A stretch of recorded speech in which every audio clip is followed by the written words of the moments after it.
Okay,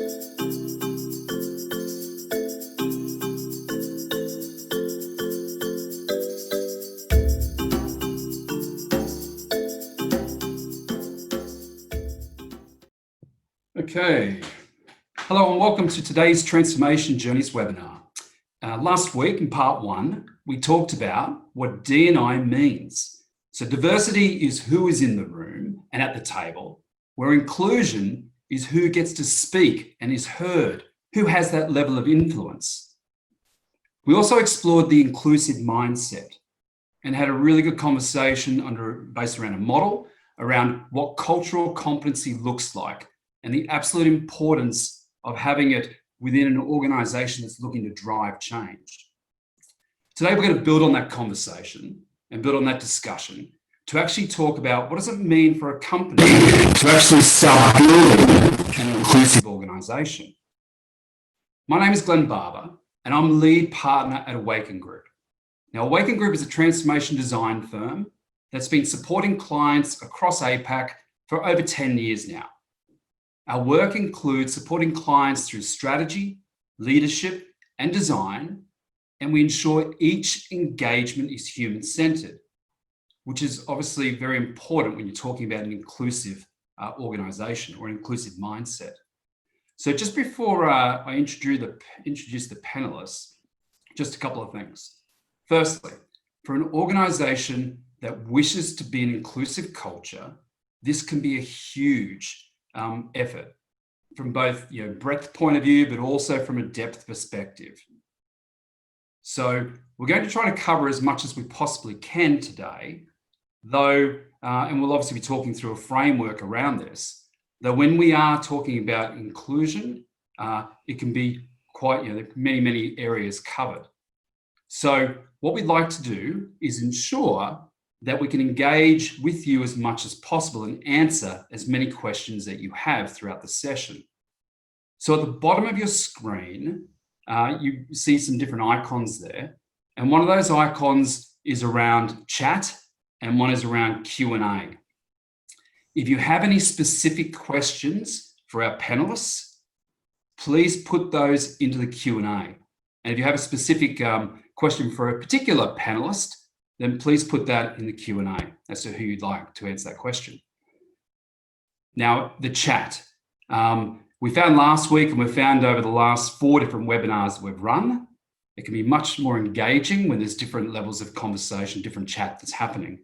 And once again, when you're building an inclusive organization, then there is nothing surer than working and bouncing off each other as we actually get to know each other better.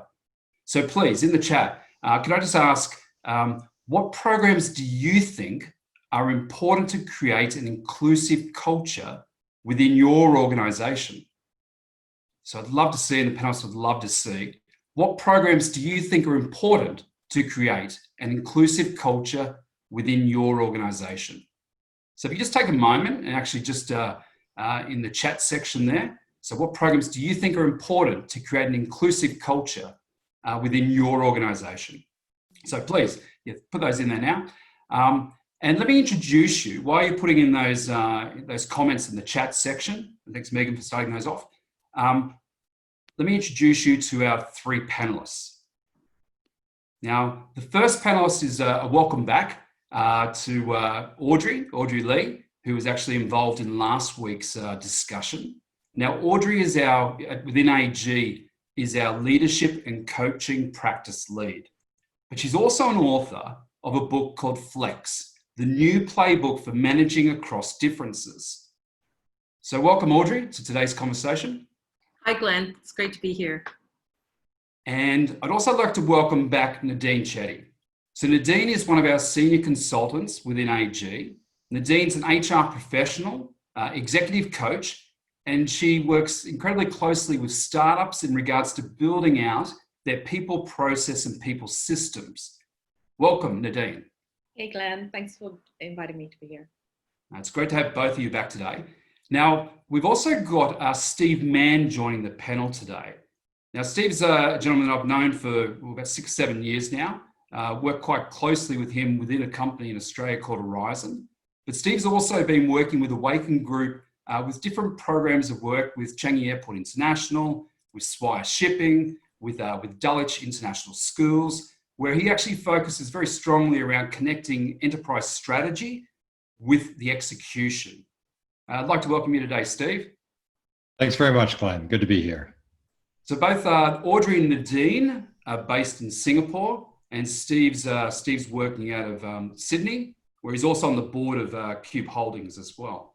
So, panelists, just to get us started, and as different people who have dialed into the webinar are answering in the chat about what programs do they think are important, can we just get started with why do companies need to design inclusion into their companies? Yeah, Glenn, I think that's a really important question. I think it's really important to weave this into the fabric of the organization by taking a systems integration approach. So that's versus just doing single isolated programs, and also understanding what for your organization, what it means to be an inclusive company. Yeah, Nadine, just you mentioning what it means to be an inclusive company. When we talk about inclusion, we're actually talking about everybody. So not just specific groups, but we have to recognize that there are some groups that are more likely to be included than others. And last week in part one, we talked a little bit about those insider and outsider dynamics and the other. So we have to recognize that some groups tend to be more marginalized and they actually need some extra effort to be included. So when we talk about inclusion, we are talking about the whole company and making sure that all voices are heard in that area. And so when faced with the question, why is inclusion important? I think it's always important to build that business case. So there are a number of stats I just wanted to share with you, just a few that show how important diversity and inclusion especially is to building this business case. So 2018 McKinsey report talks about how companies with a balance of men and women are 21% more likely to outperform their competitors. And so that number actually goes up to 33% when you add diverse races and cultural backgrounds. So that's about business performance. And as far as market share and innovation goes, the Center for Talent Innovation showed that when companies were committed to both diversity and inclusion, they were actually 45% more likely to report a growth in market share and 70% more likely to report that the firm captured a new market. And when we're talking and measuring against employee engagement, it's interesting here in APAC, Deloitte recently did a report showing that Australian firms that were committed and had many programs and high commitment to diversity and inclusion had 2 times higher employee engagement than firms that were not committed in diversity and inclusion. So that really speaks to the need and the return on investment to diversity and inclusion, really paying attention to that. And I think I spoke to this in part 1 too, but if that doesn't build the argument for us, I think we can't forget about the crises, the many crises that we're facing in the world today. We literally have global issues that need global solutions. So we have to learn how to work together. We have to learn how to appreciate differences and work through those and become an integrated whole to create those solutions. Yeah, totally agree. And if you take the example we had from Horizon, diversity and inclusion was a core part of our strategy around the customer productivity improvement and growth. But what really drove the program at Horizon was a recognition that as a male-dominated company in a traditional industrial sector, in this case rail, we were the males who had to change and adopt, not the females or indigenous themselves. We had to recognize that in many unseen ways, we are creating barriers for people not just to join the company, but also to retain them within the company and getting the best out of them. So it was a very important part of our culture, diversity and inclusion. And it was all about bringing your whole self to work and allowing people to really flourish in the environment. Mm-hmm. Yeah, and Steve, I'd love to hear. We'll get into that a little bit further as well as to some of the programs that you actually saw successful there when you were head of strategy, and particularly working with culture in the organisation. Audrey, can you help us just provide us a bit of a frame in regards to the thinking that actually goes behind designing diversity and inclusiveness within an organization? Yeah, sure. I'd like to start with Awaken Group's transformation approach, because I think that's so powerful as we're looking at the 3 rings of transformation. That includes our approach to strategy and leadership and design. And, I'm putting inclusion in the center of those 3 rings as our purpose. So as we start with strategy, it's really important because I think especially with diversity and inclusion, when people think about it, a lot of companies only look at a few best practices or programs that they might engage with once, or they put it together and they might run one program through a long period of time. So they might have some great programs, but they don't have a strategy to build it into the company. And as Nadine mentioned, unless you're weaving it into the company, you're not going to be able to actually build a sustainable and inclusive culture and really create a transformation in the company. So we have to talk about strategy. We have to talk about what our purpose is, how we're going to get there, what our priorities and our objectives are in that area. And so the second thing is about leadership. And it's really important to realize that we have to have the support of senior management. Those initiatives and the support and the full investment have to come from the top in order to be realized and felt throughout the organization. So when the great change management initiatives and the great ideas and the great motivations for change come from HR or diversity and inclusion, oftentimes those departments and those programs may sit siloed from the rest of the company and from leadership support. So it's really important to get the buy-in, to have champions, to have sponsorship from the executive team. They have to be engaged in order to drive the purpose so that inclusion is woven throughout the fabric of the company. And the third, especially I think for Awaken Group, it's our design thinking approach for co-creation. And co-creating that change is really what's going to create that lasting and change by engaging key stakeholders throughout the process and throughout the transformation journey.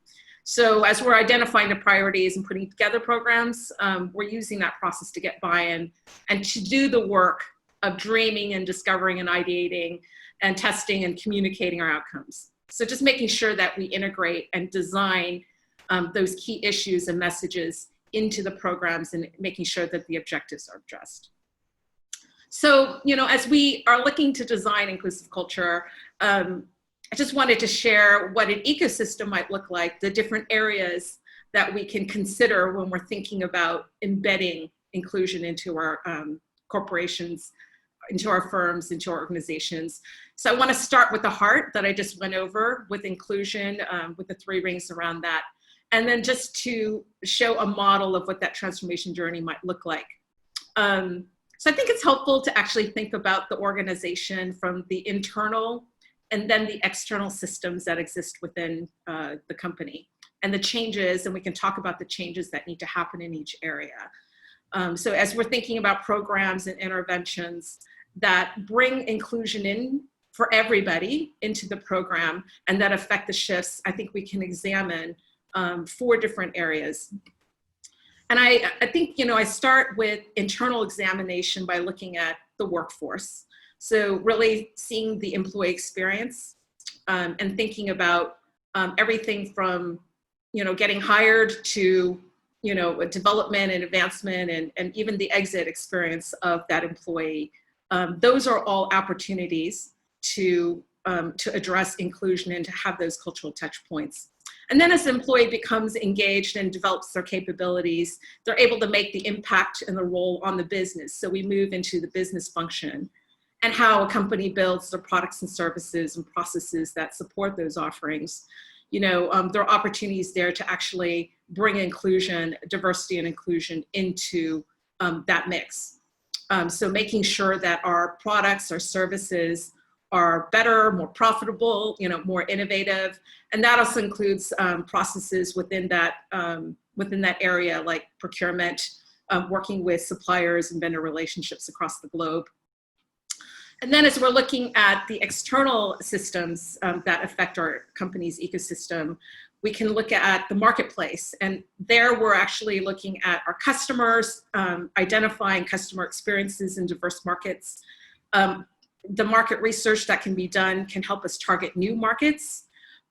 Getting innovation and diverse input, we can understand those markets and really create key marketing messages that target those communities. And we benefit from that with increased market share, mind share with new markets. And lastly, I want to recognize community as an important part of the ecosystem.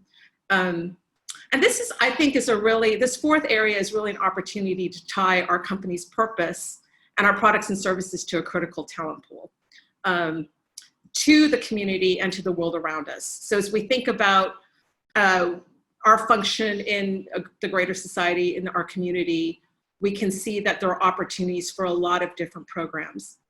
And when I think about the programs that we can create in all four of these areas, I think in terms of, and the acronym ACROSS, working across differences, but programs that really address diversity and inclusion, that create awareness, that create community and collaboration, programs and interventions that create relationships both within the communities, the diverse communities, as well as throughout the whole ecosystem.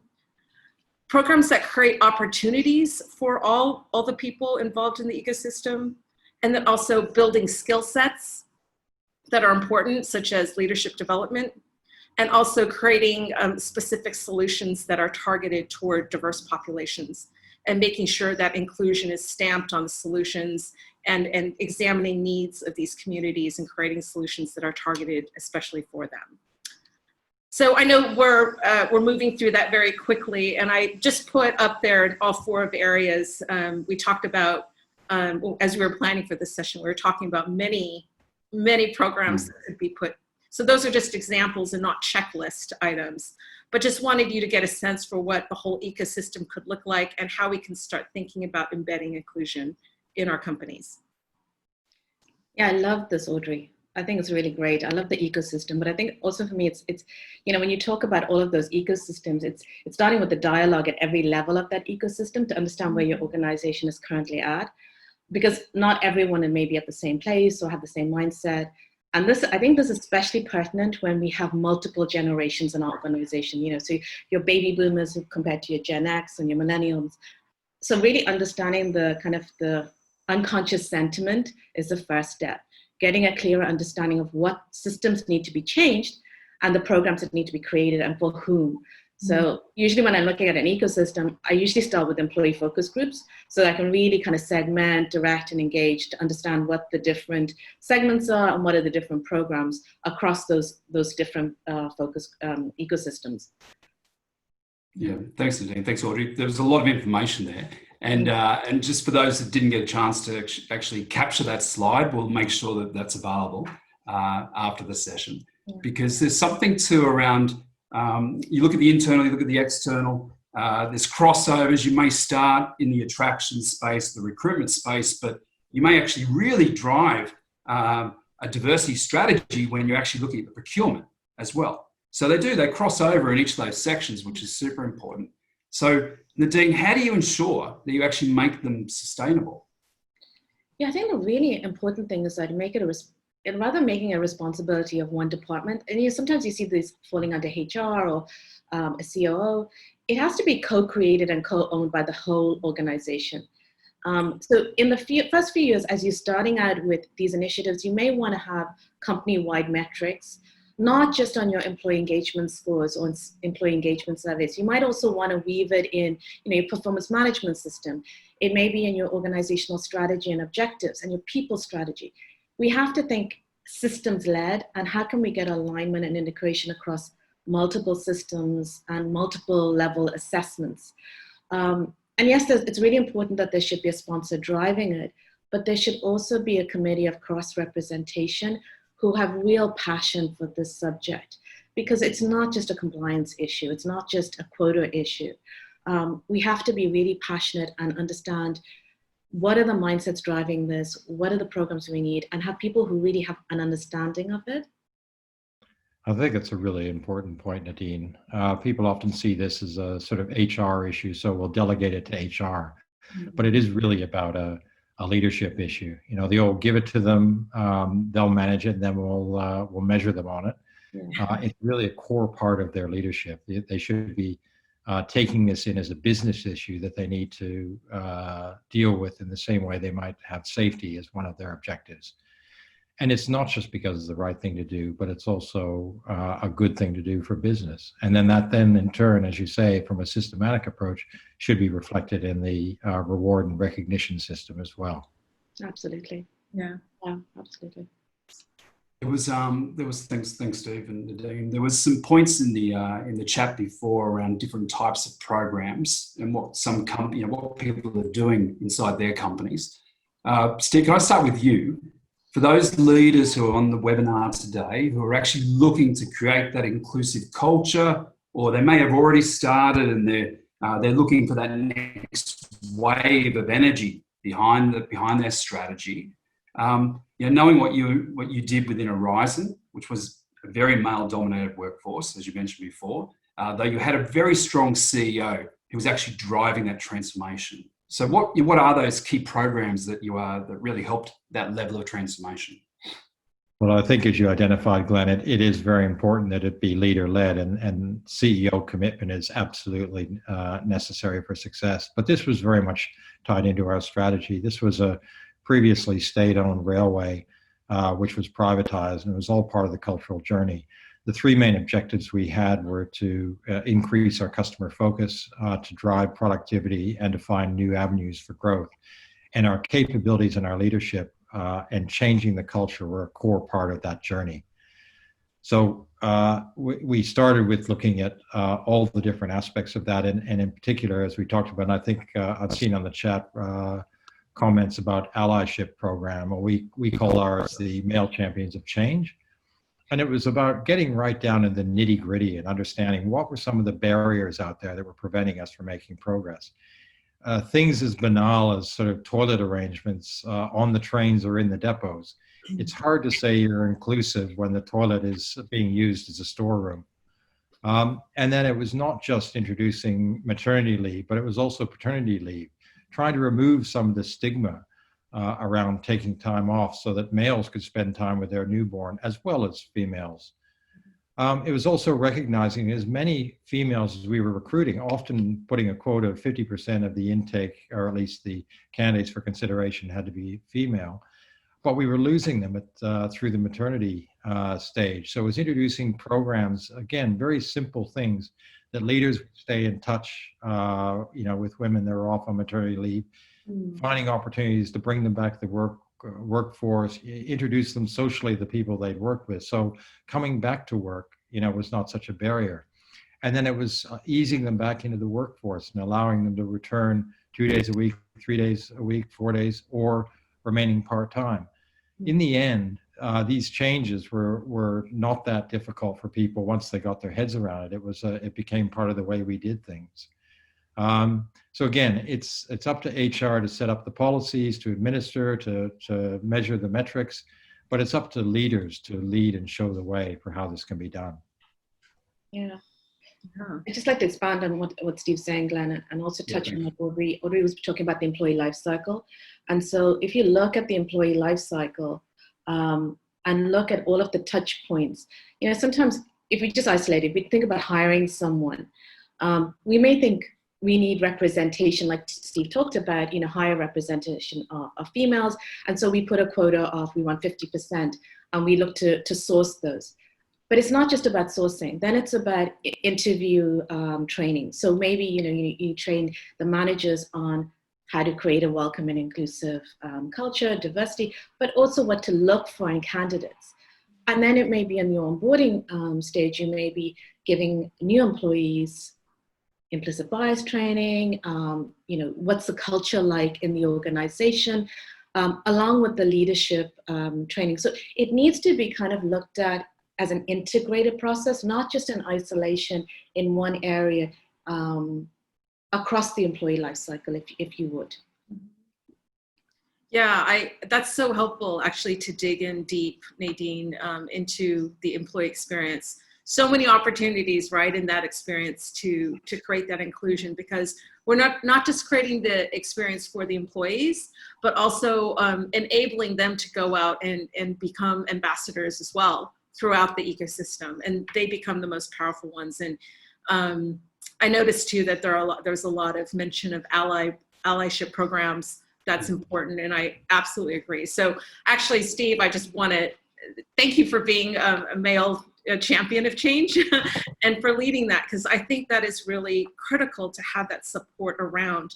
You absolutely have to have those. And you know, I've had people talk to me about how diversity and inclusion is actually very exclusive, and it's not supposed to be that way. And people who don't feel like they're fully engaged and feel like that these programs are imposed on them, they're not going to become champions, and they're not going to become part of this journey that's so important. Because I think inclusion really becomes sustainable when it becomes everybody's business. And when everyone is ready to co-own the purpose. So I thought I would share just an experience I had with a global food and beverage company. And I had a privilege of working with them, and they had such a strong commitment and strategy to both diversity and inclusion. So seeing how everything came together showed me how important it is to have an integrated and holistic strategy and program. So my business partner at the time and I were engaged to create a leadership program for this company for their high potential leaders in their Asian American employee resource group. And an employee resource group is a group that's sponsored by the company to really to provide support and to provide a community for those specific groups. And many companies have created employee resource groups. They're sometimes called business resource groups as well. But this particular ERG had a really strong executive sponsor, really strong ally, 100% engaged, really cared about his people. And he not only provided support for this leadership program that I was a part of and other ERG programs, he also actually used his own social capital to identify and train and connect key talent from the ERG into P&L and sales, high impact roles in the company. So that just shows the need for allies, for executive sponsors, for involvement from the top, as both Nadine and Steve also mentioned. We also actually saw that the ERG leaders leveraged their connections throughout their own communities. So because it was a food and beverage company, they leveraged their connections in, you know, like there was a Korean American Grocers Association, there was an Asian American Hotel Owners Association, and other business partners where they were able to create community events highlighting culture, and through that, you know, they were able to build market share and business opportunities. So that was very exciting to see. And actually at this company, there were other ERGs, other groups within the company that were also very successful in connecting the company to their communities. And they often came together, they shared their successes, they shared their best practices. In this company, there was also Diversity Council, which brought in a lot of external best practices and industry best practices into the company. So for my part, you know, as we were running this leadership development program, I didn't feel like I was just running training sessions, you know, to help them become more assertive or to learn how to manage teams. You know, we were actually equipping future leaders with skills that would be used in their ecosystem, in this company, to drive innovation and business growth. It's very clear how all of the pieces fit together. And not only that, we had the privilege of working with their managers and senior leadership to make sure that they knew how to develop their diverse leaders. So I saw how all of these pieces came together to benefit in all four of those areas, in the employee experience, in the business function, in the marketplace, and in the community, how diversity and inclusion just benefited all of those areas to bring and to drive inclusion as a competitive advantage of the company. So it's very exciting. Great. Audrey, that's good insight too into how a company made those changes. Can you just on the screen now, I've just got the slide 2 around the Bennett model. Can you just touch on the Bennett model for us, please? Sure. And in part 1, we talked a little bit about the Bennett model, how critical it is when we're building cultural competency and we're building inclusion into an organization to move from a monocultural and homogenous mindset to a multicultural, diverse global mindset, and also behaviors. So in this process where it's a developmental journey, you know, we're moving from one end to the other and hopefully developing into a more inclusive mindset. So that's really a critical piece. And there are 5 stages of that. One is, the first is denial, going into defense, and going to minimalization, where you think that everyone is the same and we can all get along together as long as we didn't talk about differences. Moving on to a more global and diverse mindset into acceptance and adaptation, where we've gone from an us versus them mindset into a we mindset.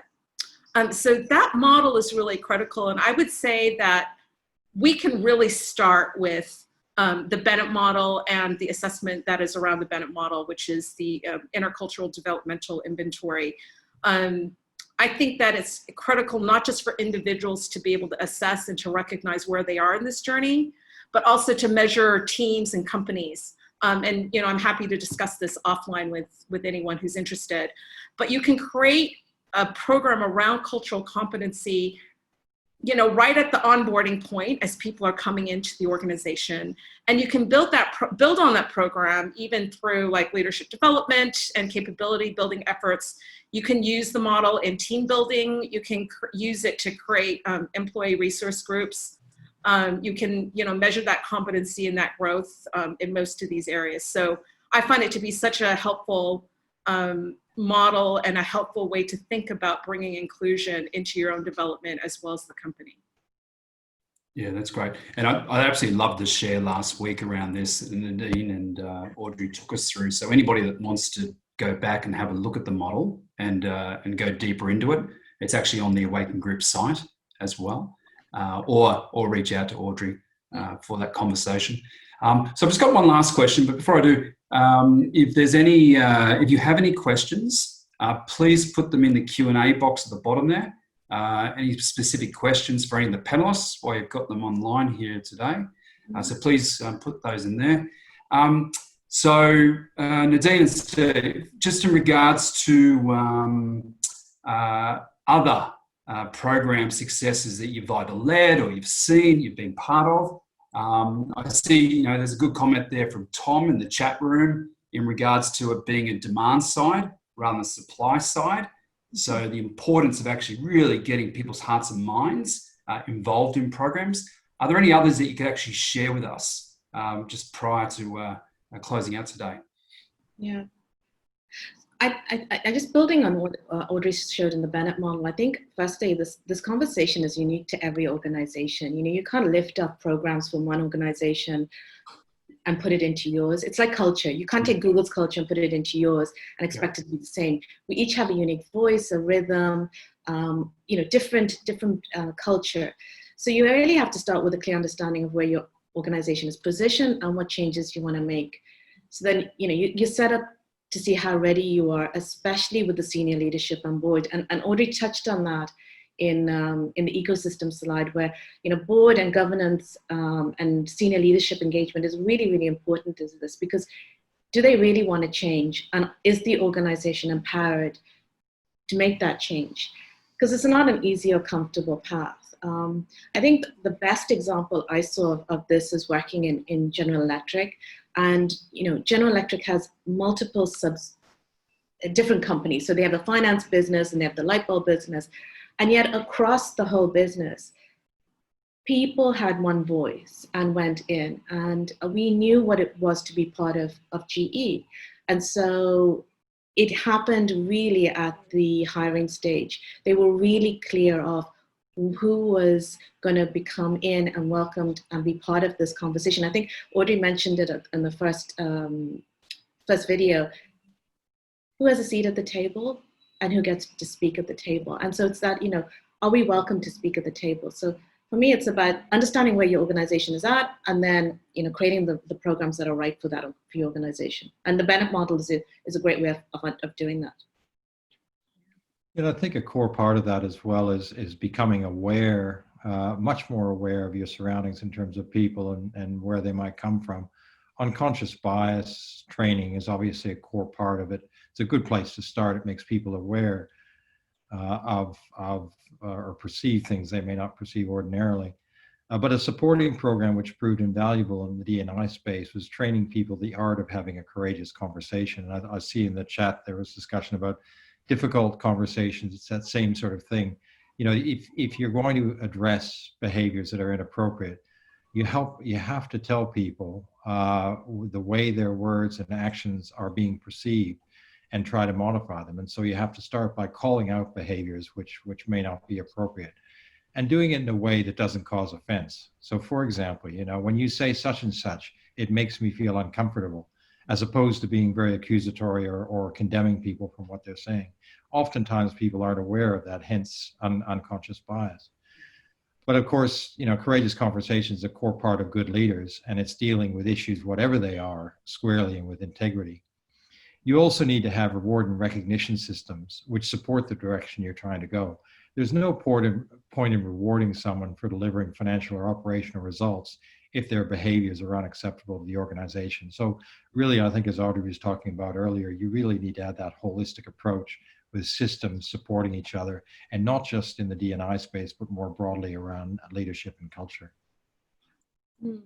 Thanks, Steve. Thanks, Nadine. Hey, Audrey, there's the question there in the comments section. Are you able to take that one, please? Yeah,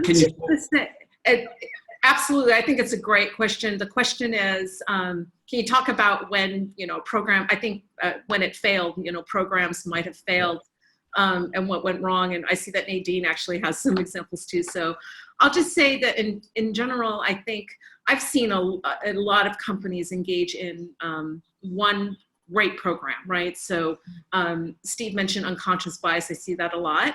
I see, you know, just very early programs of diversity 101, you know, harassment training, you know, very compliance oriented. And those fail because they're not connected to the purpose and the heart and soul of transformation. You know, when we talk about transformation, it's just not connected to anything. It's this initiative that hangs out there. Somewhere an argument has been made that it's a great thing to do, but there's been no effort to really engage in people's personal stories and to actually bring that through the whole entire organization. So I think that's where those programs fail. And they just become so frustrating. I mean, you hear about people who have to go through these trainings like, oh my gosh, I've got to go to this training and let's just check the box and let's just get it over with. That's to me is a failure. And I think it's just about engaging. I think both Steve and Nadine talked to this, but how important it is to do so in a way that is clear and addresses the issue for the individual, but doesn't impose or judge, because that's not where change happens. Change happens when we can engage and bring people into the conversation. And that's hard to do because it's such, we're not so emotional right now about this from the standpoint of showing how difficult it is, but these are some of the hardest conversations to have. So that's where it fails, I think, is in the engagement. Yeah. Totally agree, Audrey. It's understanding, you know, where the conversation begins, because, you know, I've seen a lot of organizations that have programs that have a specific person in the role to look at D&I, and a lot of the times it's centralized. So the person is sitting in a headquarters, and so maybe they understand their region or their area, but doesn't understand the global context, or the person may not really, their intention is good, their mindset is, you know, they really want to make the help, but when it comes down to it, really doesn't understand what the issues are and what is the person feeling in these groups that are maybe marginalized, because maybe they come from a majority, but they think they're at acceptance or adaptive, and maybe they're really a minimization or defense and don't recognize that. I recently witnessed an organization through COVID downsizing, and they have a D&I program. They produce stats on D&I, and they started reducing headcount, and unconsciously did not look at it with a filter of how are we being inclusive. And it only came up afterwards that some of the minority groups had been let go. And so they felt like they had the skill sets. They looked at it as a skill set level, but didn't look at it at an inclusion or diversity level. And so I think we have to be very clear, and that's why we started with mindset, is that the intention may be there, but across the globe, or across the regions, we have to have a deeper understanding at different regions. And Nadine, what I heard in that story was there could have been an opportunity for them to tie their decision around layoffs or redeployment into the people they were serving, into the community, and engage them and consider them. So it's not just a quota issue, or like, we just have to check this box, but what is the fabric of our ecosystem in our business? To really recognize how to leverage and to benefit from that diversity. So yeah. And I think it's when we come into crisis, or we are in change, right? We forget, because it is a compliance or quota. It's not part of our fabric. Right. We don't make it part of the conversation and the dialogue. Right. The only thing I'd add to that is you have to be authentic. Yes. If this is about making fine statements that fall at the first hurdle, people will find out very quickly, and then the whole thing falls over. So you really do need to be committed and authentic, and you need to be consistent about how you go about it. So otherwise, it threatens the whole program. And you lose trust of your employee population as well, I think. Right. Yeah. It has to be real. I mean, we all sense when the vision are just words on the wall and they haven't been lived out. They haven't been embodied by the people who are supposed to support that structure in the culture. Yeah. Yeah, good. That's a great message, and a great story there to finish us off too, Nadine. And the takeaway for me there is the holistic nature. It's not just we're going to go down this path. It's actually looking at the whole picture. And the best way to do that is to include people in the design of it. So how we include in both that internal and the external factors, our stakeholders, our voice of customer, we end up with a much stronger, much more aligned, inclusive culture moving forward. So on that note, I just want to say thank you very much to our panelists. Thank you, Audrey and Nadine, yet again, from following on from last week's session. So thank you both very much. And Steve, thank you for joining today. Very much appreciated your time there and your voice in this important journey that's happening. If I just move to the last slide, please. Thank you. So as per last week, Audrey and Nadine offered a bit of their time in regards to helping, like from a coaching point of view. This week, for those who are on the webinar, unfortunately, it's not for anybody else. It's for those who are on the webinar for today. Audrey and Nadine will lead an ideation session on embedding inclusion within your ecosystem. So there's 6 spots there. So the registration point is there. So for those that are interested in actually discovering and having an ideation session around inclusion, certainly with the talent of Audrey and Nadine available, please go to that link and register your interest now. If you have any questions that weren't covered, or any points that spark ideas from today's conversation, then please just send them through to us at Awaken Group, and so contact@awakengroup.com, and we'll be able to answer those for you. So once again, thanks Audrey, thanks Steve, thanks Nadine, and thank you everybody for joining us on such an important topic today. In 2 weeks' time, we'll be discussing something that's incredibly close to home in regards to how and manage our self-care, our self-awareness, and looking after ourselves as we all get up and dust ourselves off after the close downs in certain communities. So until then, stay safe. Thank you. Bye. Thank you. Bye-bye. Yeah.